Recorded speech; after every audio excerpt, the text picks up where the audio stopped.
안녕하세요, 구독자 여러분. 저는 경기도 용인에 사는 30대 후반 아이 엄마이자 직장인입니다. 이혼은 2년 전에 했어요. 그때가 아마 결혼 딱 8년째 아이가 6살 때였습니다. 이혼한 이유부터 말씀드리자면 저는 전 남편이 바람나서 이혼했어요. 제가 아무리 아이가 있어서 참고 산다 해도 돈 없는 건 참겠지만 저 말고 다른 여자를 쳐다봤다는 건 못 참겠더라고요. 저는 남편의 외도를 아주 우연한 기회로 알아챘습니다. 남편의 외도를 알게 된 것도 기막힌데 더 어이없었던 건 남편 놈의 외도 상대가 정말 의외의 인물이었기 때문입니다. 그러다 보니 충격이 더 컸던 것 같아요. 다른 분들 사연 들어보면 다들 촉이 참 좋으시더라고요. 무슨 말이냐면 남편이 평소와 다른 걸 귀신같이 캐치해내고 외도의 증거도 잘 찾는 걸 말씀드리는 겁니다. 반면 저는 그런 분들에 비하면 참 둔한 것 같아요. 한 번쯤은 남편을 의심할 만한 정황이 있었음에도 별다른 의심을 한 적도 없고요. 딱히 남편이 딴짓을 한다고 생각한 적도 없었으니까요. 남편의 외도를 정말 우연한 기회에 그것도 의심할 만한 직접적인 정황을 겪고 나서야 눈치를 챈 멍청이가 바로 접니다. 저는 결혼 전부터 이 동네에 오래 살았고 친정도 가까워요. 고등학교도 이 지역에서 졸업해서 친구들도 거의 이곳에 삽니다. 작은 동네이다 보니 제가 이혼했다는 소문도 참 빨리 나더라고요. 저랑 어릴 때부터 친했던 친구 하나가 있는데 저 이혼 과정을 다 지켜봐주고 많은 도움을 준 친구예요. 이혼하고 나서 우울해 있는 저에게 이런 얘기를 해줘서 정신 차리고 일상으로 빨리 돌아올 수 있었습니다. 앞으로 이 동네에서 네 남편 놈이랑 바람 피우면 마주칠 일은 영영 없을 거야. 잘못한 인간들이 벌 받고 떠나야지. 너 같은 피해자가 살던 곳을 떠나면 되겠어? 요즘 이혼은 흉도 아니야. 더군다나 너는 잘못한 거 하나 없잖아. 아무 생각 말고 네 아들 열심히 키우면 되는 거야. 그래, 고맙다. 아무것도 아닌 년한테 남편 뺏긴 나 자신이 하도 한심해서 우울했어. 애랑 둘이 살려면 이제는 정신 차려야겠다. 자존심 상할 거 없어. 끼리끼리 어울린다는 말 있지? 원래 수준이 비슷한 것들끼리 눈 맞고 놀아나고 하는 거야. 일찍 알게 돼서 이혼한 걸 운 좋았다고 생각하자. 어차피 지금 아니었어도 언젠가는 바람날 인간이었다고 생각해. 그래. 더 나이 들어서 알았다면 주저앉았을지도 몰라. 이제는 나도 힘내서 앞으로 어찌 살지 고민할게. 남편을 인생에서 내보내긴 했지만 그래도 저를 도와주는 친정 가족들과 친구들이 있으니 저는 행복한 사람이라고 생각합니다. 전 남편과 상간녀의 불륜 사건은 나름 이 동네에서 이슈였던지라 그 둘은 아마 이곳에는 영영 발붙이고 살기 어려울 거라는 생각은 합니다. 이제는 이혼하기 전 시간으로 잠시 거슬러 올라가 이야기를 시작해 보겠습니다. 2년 전 막 코로나가 한창 기승을 부릴 때였는데요.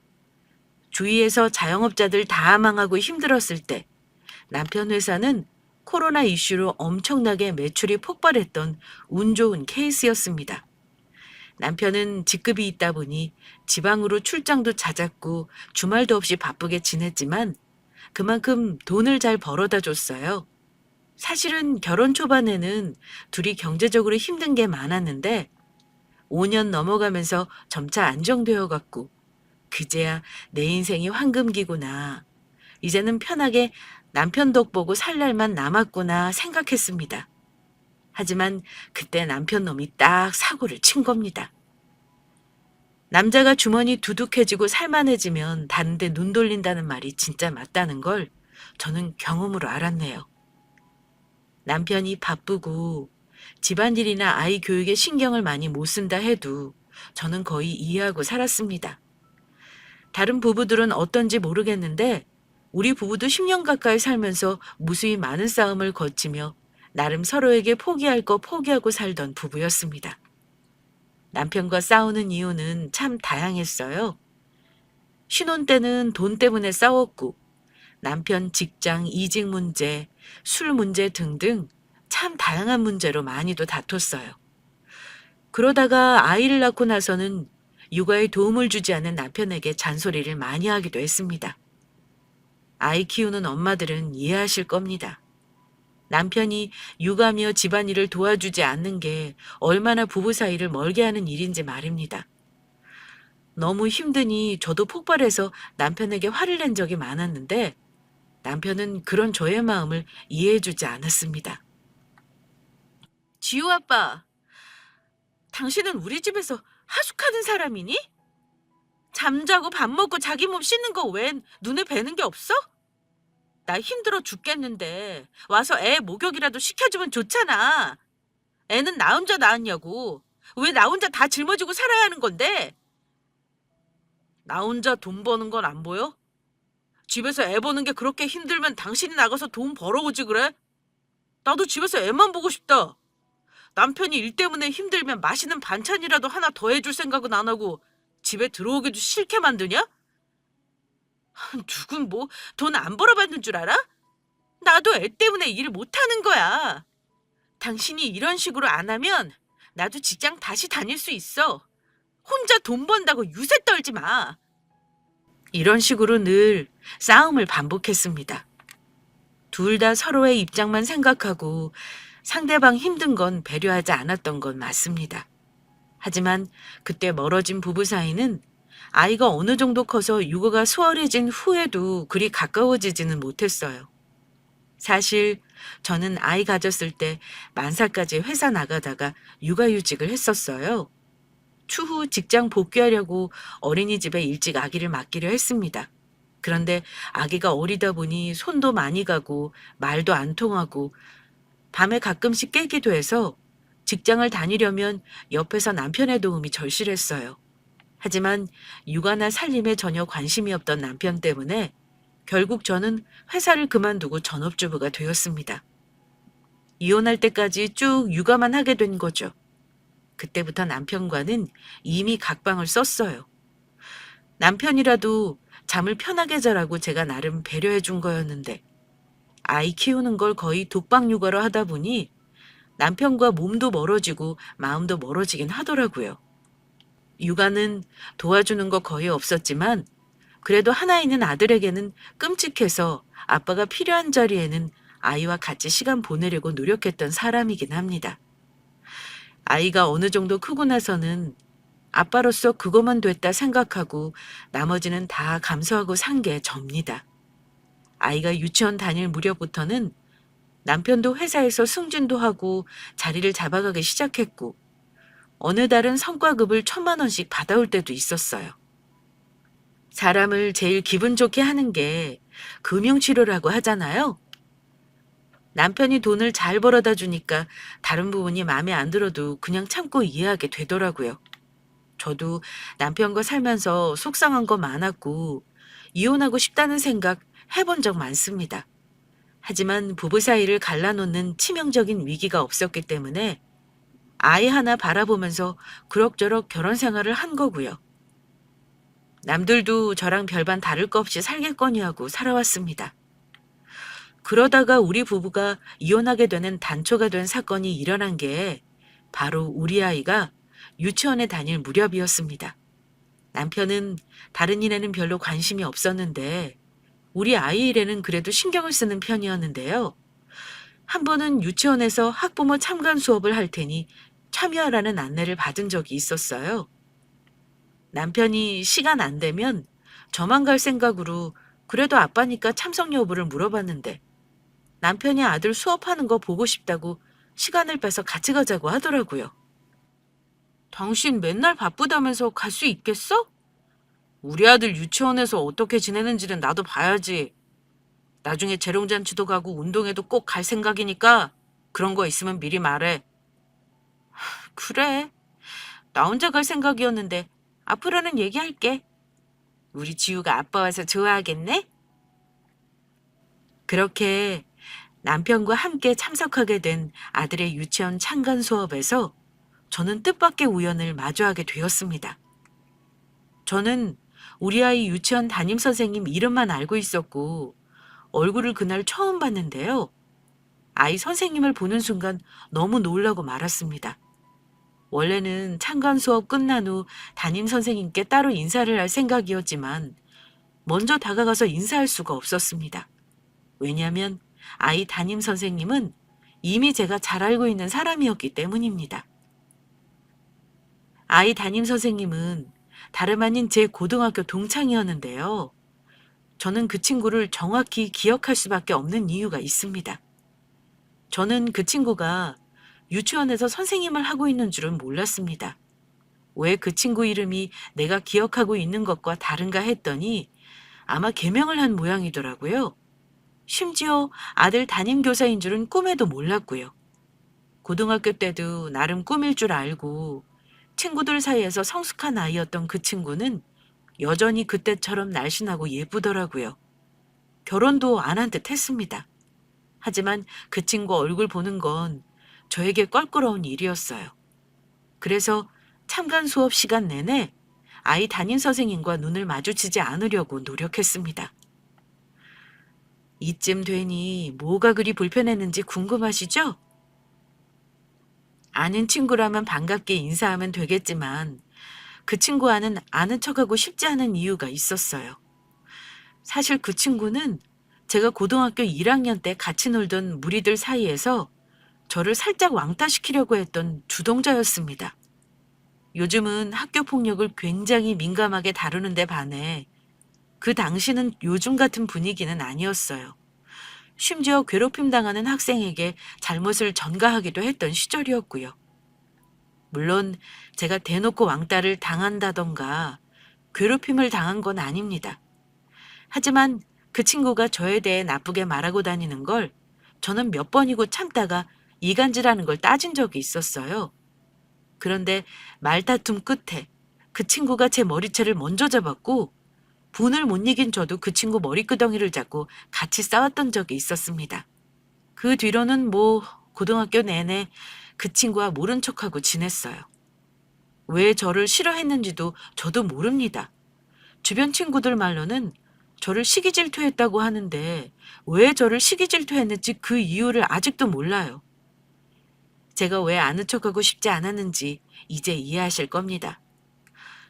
아이 유치원에서 뜬금없이 그 친구를 선생님과 학부모의 관계로 마주칠 거라고는 상상도 해본 적 없었던 일이었어요. 아마 그 친구가 저를 기억한다면 저와 마찬가지였을 거라고 생각해요. 혹시 우리 아들이 내 아들인 거 알면 차별하거나 해코지를 하지 않을지 별 생각이 다 들더라고요. 저는 일단 남편에게 자세한 얘기는 하지 않고 인사를 해달라고 부탁했습니다. 지우 아빠, 이따가 수업 끝나면 당신이 나 대신 선생님 인사드려? 우리 지우 잘 부탁한다고? 그래도 아이 부모가 눈도장 한번 찍고 가는 게 좋지 않겠어? 나보다는 엄마가 해야지. 남자가 쑥스럽게 어떻게 그래? 당신이 인사해. 나는 옆에 서 있을게. 역시나 남편은 제 말을 거절하더군요. 이미 수업 중에 눈이 저와 여러 번 마주친 그 친구는 제가 누구인지 알아본 듯 싶어 그냥 저도 아는 척을 하기로 했습니다. 수업이 끝난 후 다른 학부모들의 인사를 받느라 정신이 없었던 와중에도 그 친구와 저는 여러 번 눈이 마주쳤네요. 그런데 뜻밖에도 그 친구가 제게 웃으면서 먼저 말을 걸더라고요. 지우 어머님? 저기 아까부터 알아보긴 했는데 정면고등학교 나온 김선영 맞지? 나 혹시 기억나니? 나 송혜진이야. 결혼하고 애 낳았다는 소식은 들었는데 네 아이가 우리 반이라니 그건 몰랐네. 정말 오랜만이다. 반갑다. 그래. 나는 너 보자마자 알아봤어. 나도 네가 유치원 교사인 줄은 정말 몰랐다. 너는 하나도 변한 게 없는 것 같다. 여전히 날씬하고 여전히 이쁘네. 대학 가면서 서울 갔다더니 넌 아직 이 동네 살았던 거야? 결혼해서 쭉 서울 살다가 작년에 여기로 직장 잡으면서 다시 이사 왔어. 소식 들었는지 모르겠는데 나 사실 이혼했거든. 아, 참. 너는 어디 살아? 나는 요 앞 사거리 삼진 아파트 살아. 거기 우리 반이었던 애들 많이 살더라? 너도 알지? 아, 거기로 이사했구나. 내가 아는 친구도 거기 살고 나도 그 옆 블록 아파트 살아. 가까운 데 살고 있는 줄은 몰랐네. 그런 소식까지는 알고 싶지 않았건만. 그 친구는 이혼해서 작년에 우리 동네로 이사 왔다고 하는 겁니다. 심지어 우리 집에서는 20분 거리로 가까웠고요. 뭐라 할 말이 없어 둘 다 어색한 표정으로 우물쭈물하고 있을 때 남편이 갑자기 우리 둘 대화를 듣고 나서 끼어들더라고요. 뭐야, 당신이랑 우리 지우 선생님이랑 아는 사이였던 거야? 근데 왜 말 안 했어? 와, 이런 우연이 있나? 선생님 안녕하세요. 제가 우리 지우 아빠입니다. 앞으로 우리 아이 잘 좀 부탁드려요. 집사람이랑 친구였다니까 참 신기하네요. 와, 근데 우리 집사람이랑 친구인데 아이들이랑 지내셔서 그런지 훨씬 더 어려 보이십니다. 우리 지우 앞으로 잘 부탁드립니다. 집사람 친구라고 하니까 왠지 더 안심이 되네요. 아무것도 모르는 남편은 능글맞게 너스레를 떨었고 저와 친구는 어색하게 인사를 마무리했습니다. 아이 담임교사이니 당연히 연락처는 알고 있었죠. 그런데 남편이 창간 수업 끝내고 오는 길에 저한테 그 친구 연락처를 묻는 거예요. 여보, 혹시 모르니까 나한테도 지우 담임 선생님 연락처 좀 알려줘. 내가 당신 대신 픽업 갈 일 생길 수도 있고 혹시 급한 일로 유치원에 연락할 일이 있을 수도 있으니까 말이야. 그래. 학부모 단톡방 있는데 거기 당신도 들어와 볼래? 요즘 아빠들도 참 적극적이더라. 저는 아무 생각 없이 남편을 학부모 단톡방에도 초대하고 그 친구 연락처도 알려줬습니다. 저는 내 아이의 담임교사가 껄끄러운 친구라는 게 불편하다고만 생각했지 그날이 제 삶을 흔들어 놓는 시발점이 된 날이었다는 걸 전혀 알지 못했습니다. 그 뒤 종종 아이 담임으로써 친구와 연락을 하는 일이 있긴 했습니다. 아이가 아프다고 연락이 오기도 하고 제가 여의치 않을 때는 남편이 종종 아이를 대신 픽업하기도 했고요. 딱 그뿐이었습니다. 그 친구를 생각하면 불편했지만 지난 일을 굳이 지금 사과받거나 친하게 지낼 생각은 전혀 없었으니까요. 그저 아이의 유치원 담임 선생님으로만 대할 생각이었습니다. 그런데 남편은 저의 사정을 모르는 건지 종종 속 없는 말을 하더라고요. 친구랑 같이 편하게 밥이라도 먹으라는 둥, 우리 집에 초대를 하라는 둥 엉뚱한 말을 하길래 제가 싫다고 했습니다. 남편은 저더러 우리 아들 잘 봐달라는 뜻으로 그런 거 하나 못하냐면서 친구 맞냐고 막 비아냥거린 적도 있습니다. 집도 가깝고 혼자 사는 친구니 저더러 챙겨주라는 말을 하길래 그렇게 친한 사이 아니라고 버럭 화낸 적도 있었어요. 나중에 알게 된 건데 남편이 간혹 선생님들 간식을 보내거나 커피 같은 걸 사들고 간 적도 있더라고요. 제가 그러지 말라고 하니까 다 우리 아들 위해서 하는 거라면서 제가 안 하니까 자기가 하는 거라고 큰 소리를 치기도 했습니다. 참, 이건 치맛바람이 아니라 바짓바람이라고 해야 하는 건지. 육아도 안 도와주던 사람이 왜 저러나 싶었지만 남편이 하는 짓에 크게 의미 부여는 안 했습니다. 바빠서 집에도 잘 못 들어오는 거 미안해서 아들에게 저러는가 보다 생각하고 넘겼어요. 시간이 가고 아이가 7살이 되고 나서 유치원 담임이 바뀌었는데 그제야 제 마음이 편해지더라고요. 웃긴 건 아들 담임 선생님 바뀌고 나서는 남편이 더 이상 친구 얘기를 하지 않더라고요. 그전에는 종종 제 앞에서 친구 얘기를 꺼내기도 하고 저와 왜 사이가 어색한 건지 묻기도 했었거든요. 남편은 회사 일이 더 바빠졌는지 예전보다 더 지방 출장도 잦아지고 집에 못 들어오는 날도 많았습니다. 바깥 일로 바쁜 사람한테 결혼 초반처럼 투정 부리기 싫었던 저는 그냥 그런가 보다 하고 우리 아이만 신경 쓰고 살았고요.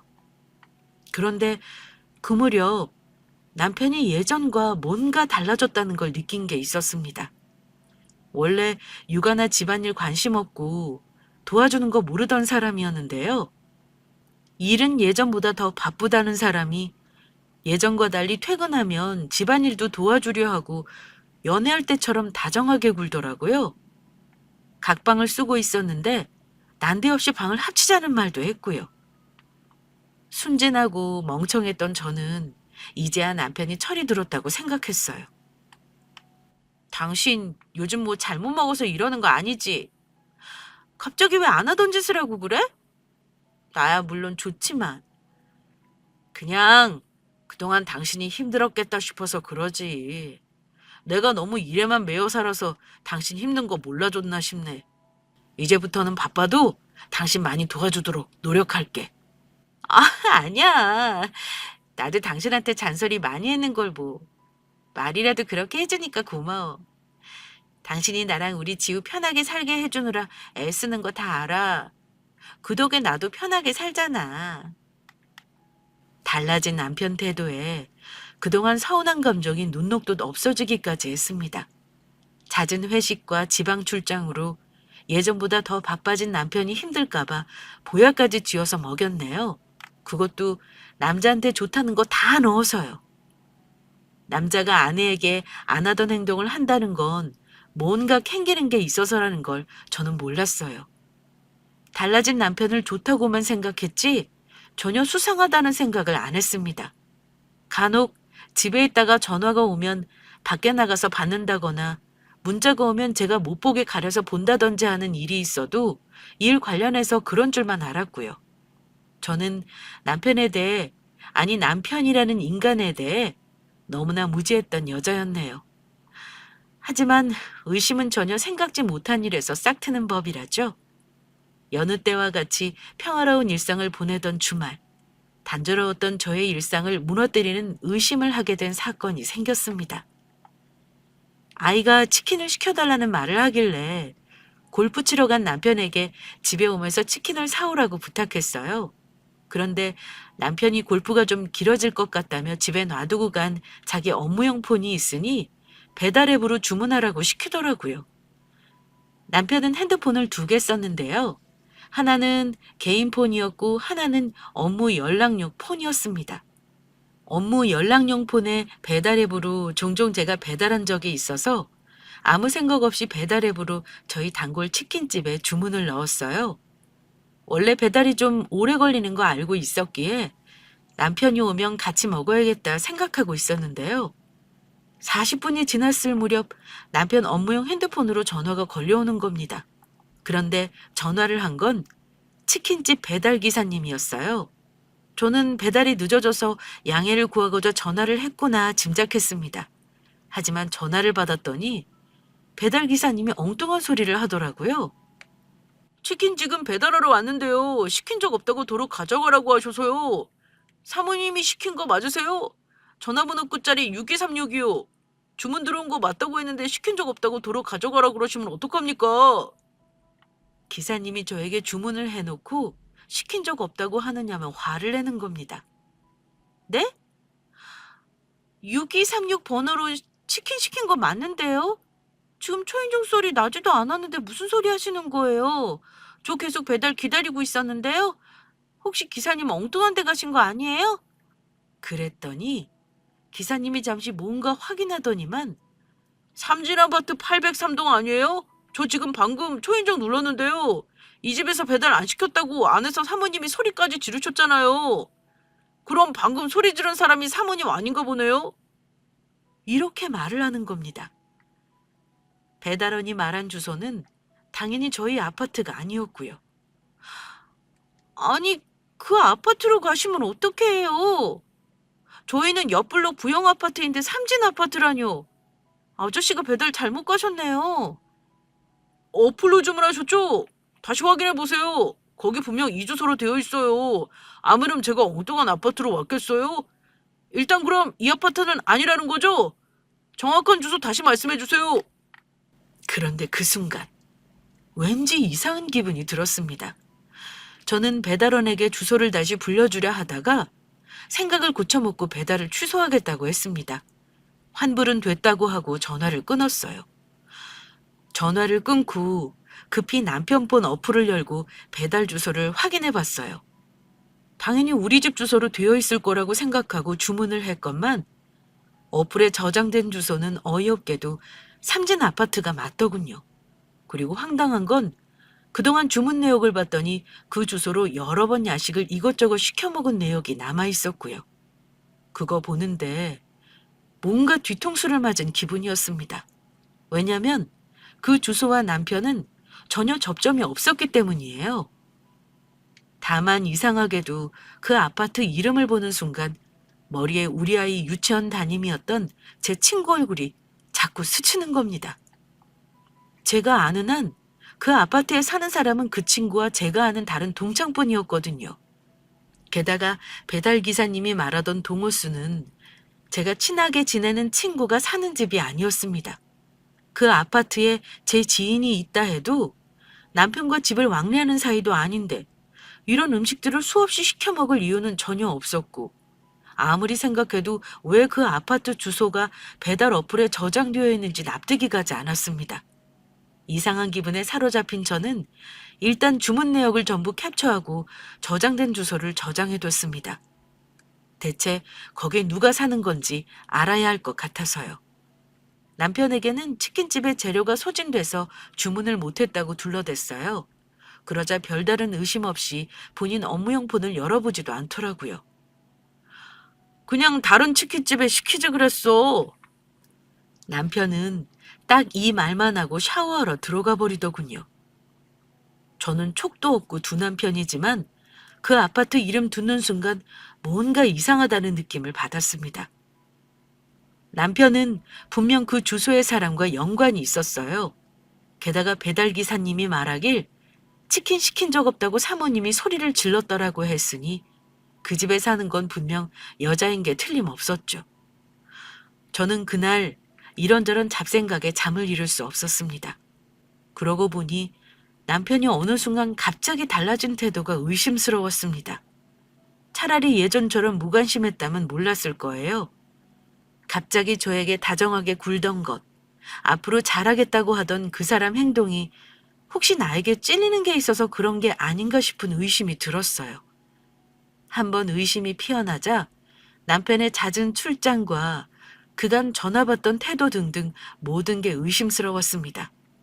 게다가 배달 어플로 확인한 주문 내역을 보니 매번 남편이 주말 출장을 가겠다며 집을 비웠을 때와 시기가 맞아떨어지더라고요.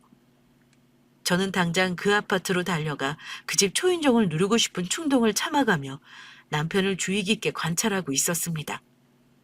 며칠간 남편이 퇴근하고 오면 은근슬쩍 떠보기도 했습니다. 아들 담임이었던 그 친구 이야기도 꺼내보면서 눈치를 살폈는데 그 뻔뻔한 남편 놈은 눈 하나 깜짝 안 하고 이야기하더라고요.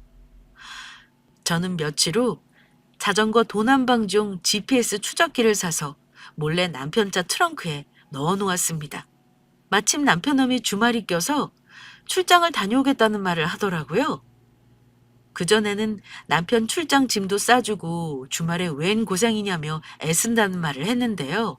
어쩐지 그날은 말이 곱게 나가지 않더라고요. 당신의 회사는 왜 꼭 주말에 사람을 출장을 보낸대? 일은 평일에 해야 하는 거 아닌가? 저번 달에는 주말 내내 지방 내려간다고 외박하더니 이번 달에도 이러네. 내가 당신 회사 사장한테 얘기 좀 할까 봐. 전화번호 좀 알려줘. 뭐? 당신 왜 갑자기 안 하던 말을 하고 그래?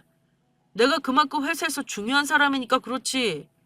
돈 잘 벌어다 주니까 아주 배가 불렀구나. 쓸데없는 말 하지 말고 얼른 가방이나 싸줘. 한 번도 툴툴거린 적 없던 제가 그런 불만을 표시하자 남편은 오히려 저더러 배가 불렀냐는 타박을 하더군요.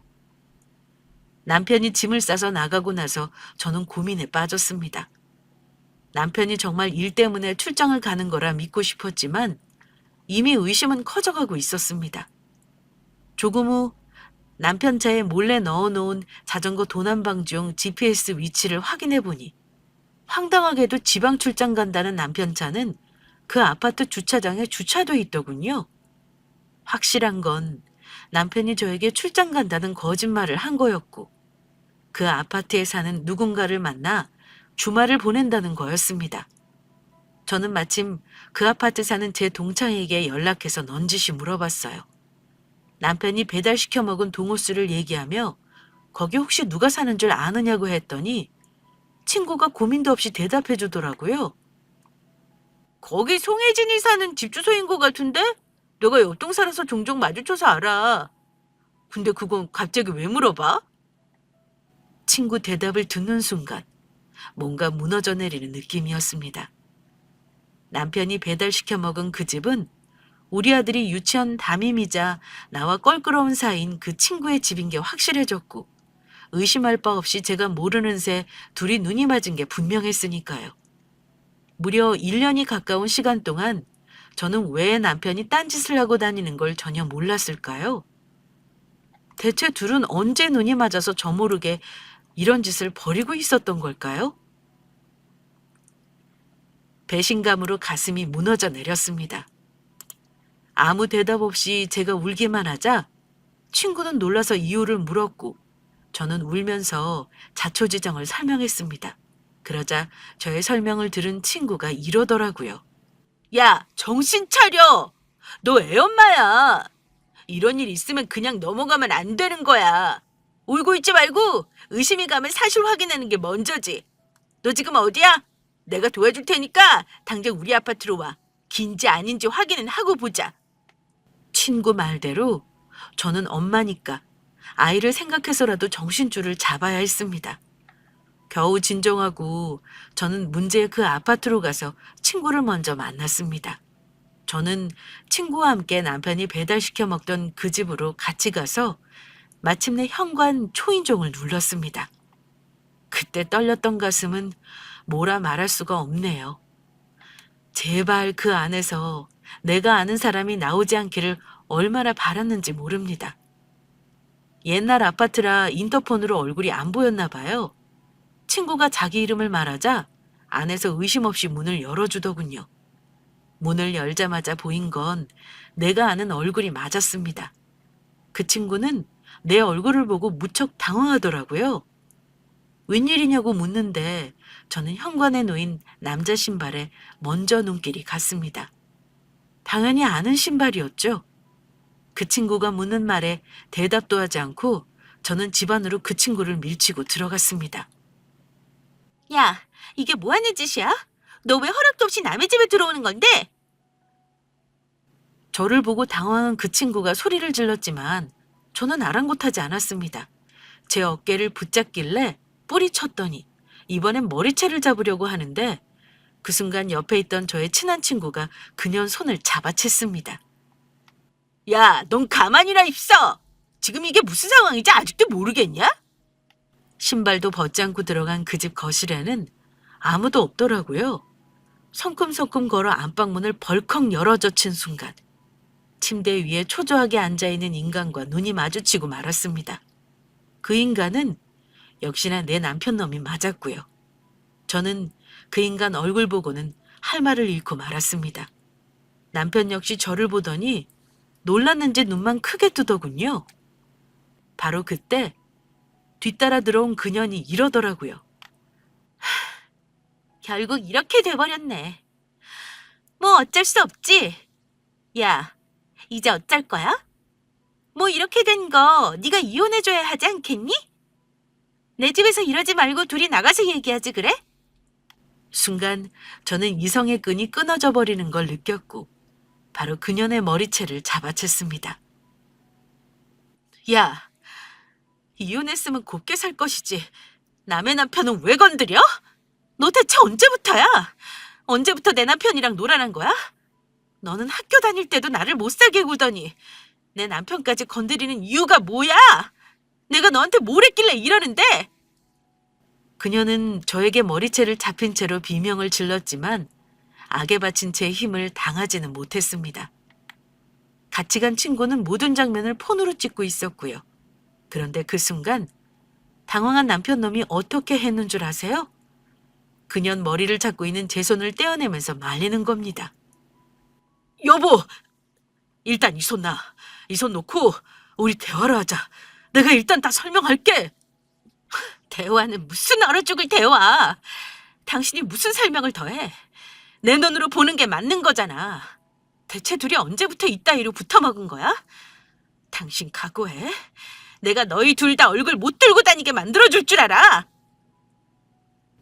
저는 그녀 머리채를 마구 흔들어 손에 한 움큼 머리카락을 쥐고 나서야 손에 힘을 풀었습니다. 아무 말 못하고 제 기세에 눌려 씩씩거리던 그년이 이러더군요.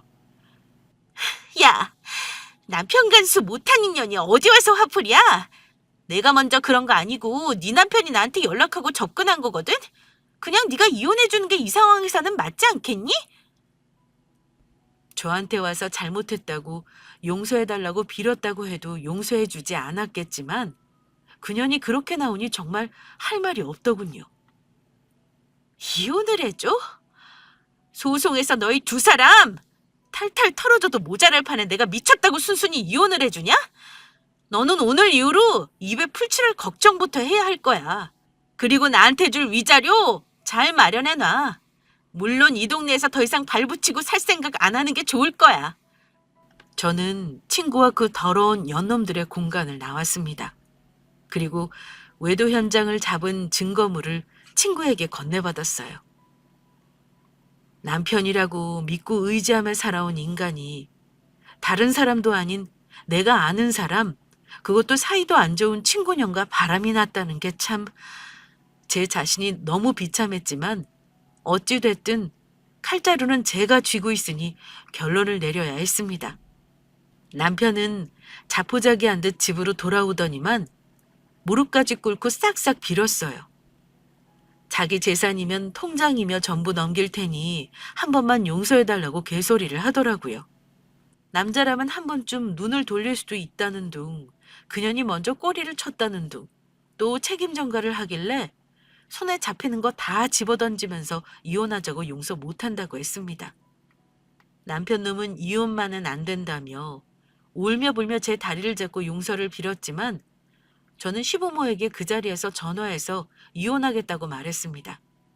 남편 놈은 전화기 뺏고 난리를 쳤는데 열받은 제가 남편 놈 뺨따기를 한 대 후려치고 당장 나가라 했습니다. 애 앞에서 더 이상 싸우기는 싫었거든요. 그랬더니 주섬주섬 짐을 챙기며 차분히 생각해보자고 하더니 집을 나가더라고요. 다음날 놀란 시부모님이 집에 연락도 없이 오셨는데 제가 증거 다 보여주면서 이혼하겠다고 했습니다. 그런데 황당한 게 뭔 줄 아세요? 그 상황에서 시모는 아들 편이더라고요.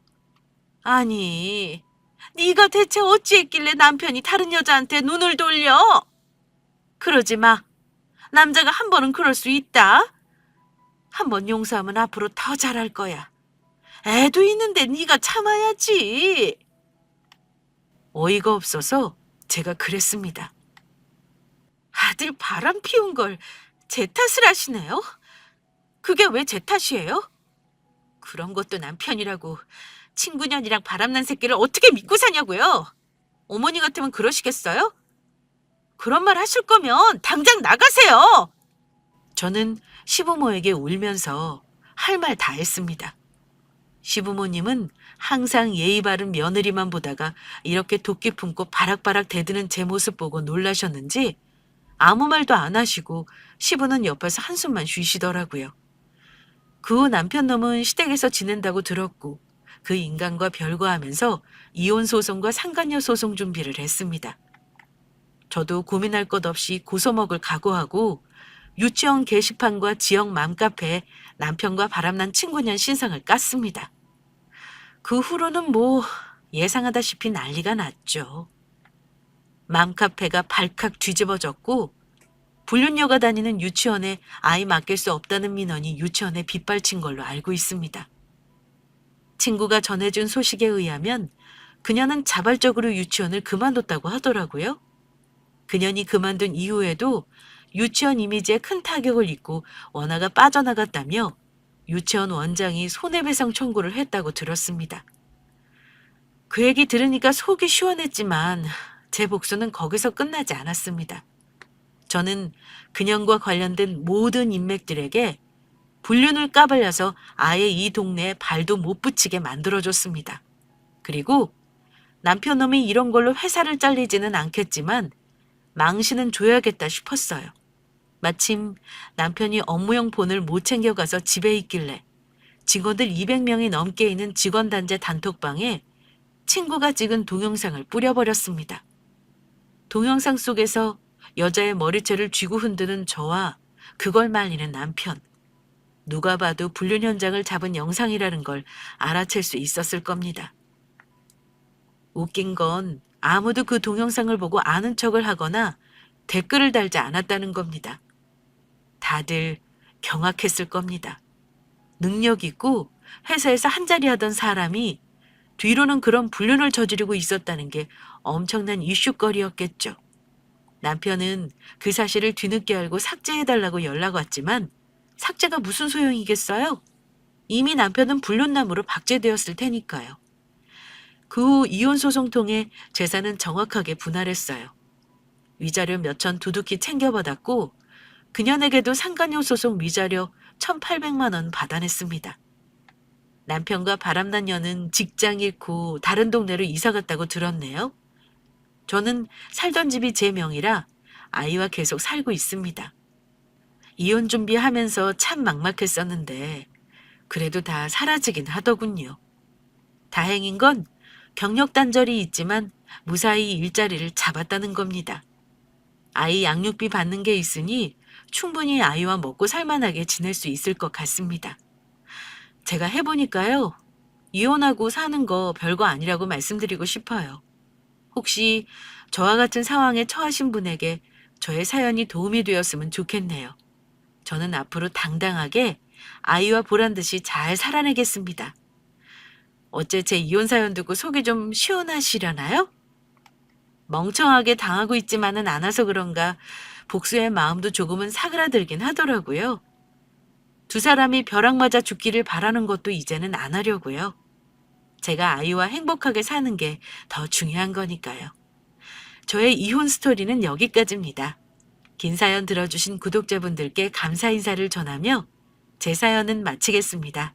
감사합니다.